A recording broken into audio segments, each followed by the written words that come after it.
Je vous propose qu'on termine l'émission en avec fanfare. Nicolas Voller. Nicolas Voller, quel accueil. vous êtes, Revenir plus souvent. vous êtes rédacteur en chef au TV Magazine. L'émission de Laurent Ruquier, On n'est pas couché, va encore faire parler d'elle. Claire Chazal va y faire son apparition en lieu et place de Christine Angot le 4 novembre prochain.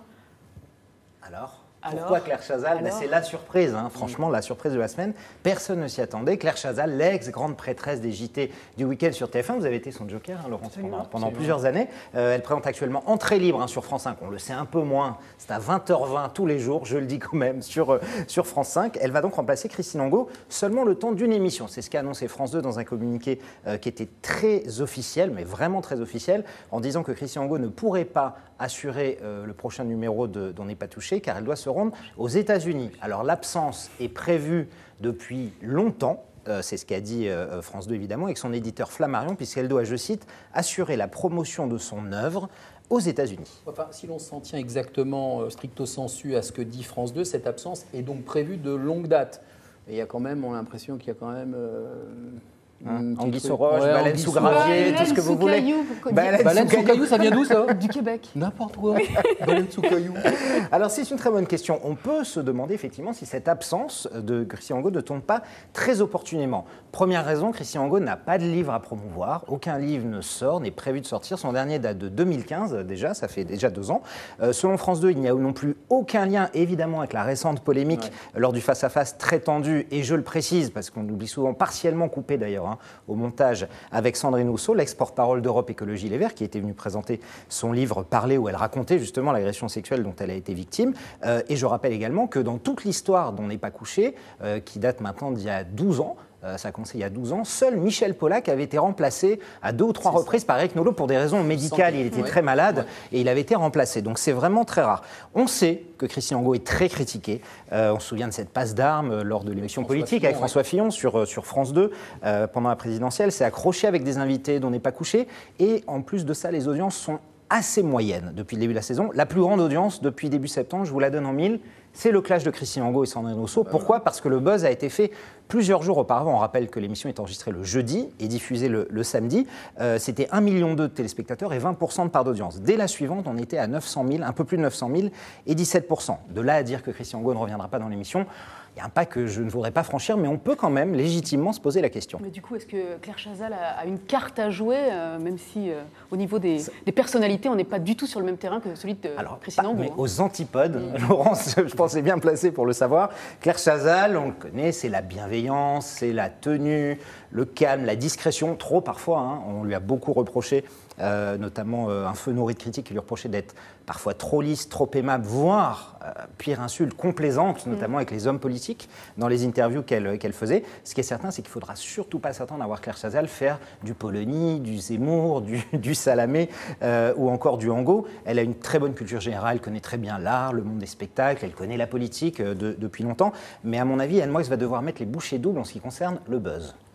Laurence Ferrari, vous pourriez jouer les polémistes et un poste comme celui que Claire Chazal accepte, vous pourriez l'accepter? Je pense que c'est vraiment temporaire et tant mieux, un peu, quelques grammes de douceur dans un monde de brut.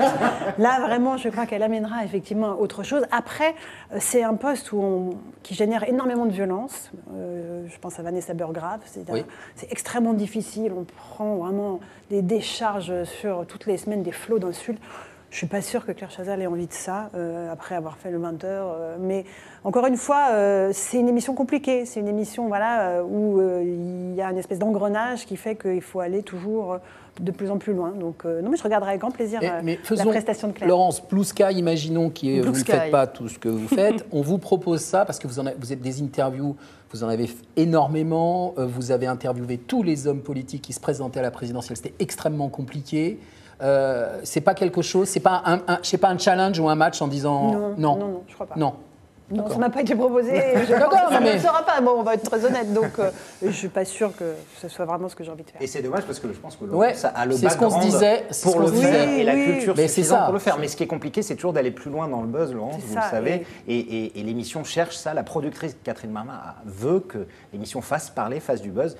et forcément, ça peut amener à des dérapages et des clashs. Qu'est-ce que ça peut lui apporter à Claire Chazal sur l'avenir de sa carrière, d'intervenir dans cette émission? Alors déjà, si je suis très méchant, et je l'aime beaucoup Claire Chazal, je veux dire déjà le fait que les téléspectateurs voient qu'elle est toujours là et qu'elle est toujours à la télévision, parce qu'Entrée libre, c'est pas évidemment des audiences exceptionnelles sur France 5 à cette heure-là. Moi, je pense simplement que ça va amener, comme l'a dit Laurence, un peu de douceur et un peu de bienveillance dans cette émission, ce qui ne va pas forcément faire de mal. Et surtout, je ne sais pas après quel sera le résultat de cette espèce de dichotomie qui va exister entre Angot et Chazal, ce remplacement un peu paradoxal. Ça se trouve, on va dire, c'est très bien comme ça, Claire Chazal est super. Si on trouvait, alors pas forcément elle, peut-être que, comme Laurence l'a dit, elle n'a pas envie de le faire sur une saison entière, mais peut-être changer de polémiste, en tout cas pour cette année, parce que je sais que France 2 se pose des questions véritablement sur Christine Angot. Vous pensez que le public serait séduit par ce type de personnalité à ce poste-là? Après, c'est pas certain, mais ce qui est sûr, c'est que avoir deux personnes assez différentes, je pense que Yann Moix et Claire Chazal, c'est très différent. Yann Moix et Angot, c'est différent, mais à un moment, ça se rapproche. Moi, j'avais une tendresse très particulière pour Zemmour et Nolot, parce que je trouve qu'il y avait une espèce de complémentarité assez incroyable des deux. On peut leur reprocher beaucoup de choses, notamment aussi à Éric Zemmour sur ses idées, mais il y avait une complémentarité incroyable et qu'on n'a jamais retrouvé véritablement après, ni entre Caron et Polony, et qui se prolonge sur Paris Première.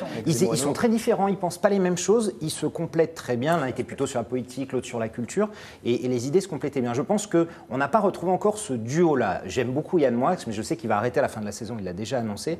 Donc je pense qu'il serait temps d'envisager éventuellement un nouveau duo complémentaire. Eh bien, vous reviendrez pour nous en parler, Nicolas. Absolument. Parce que vous en parlez très très bien. Merci en tout cas. Je le rappelle, le TV Mag fête ses 30 ans cette année. Joyeux anniversaire. Joyeux anniversaire. Franchement, très très beau numéro. On l'a, il est à l'antenne. Dans lequel on retrouve tout en or. Dans lequel vous d'ailleurs vous témoignez dans ce numéro. Laurence a dû faire quelques dizaines de couvertures. Voilà, je pense qu'il y en a quelques-unes. C'est ce dont on parlait tout à l'heure. Au fil de, ce serait marrant de revoir d'ailleurs l'évolution du. Vous les gardez? J'ai les dossiers. Je voulais montrer. Vous les gardez les magazines qui J'ai eu gardé, maintenant non. J'avoue que je les garde plus du tout.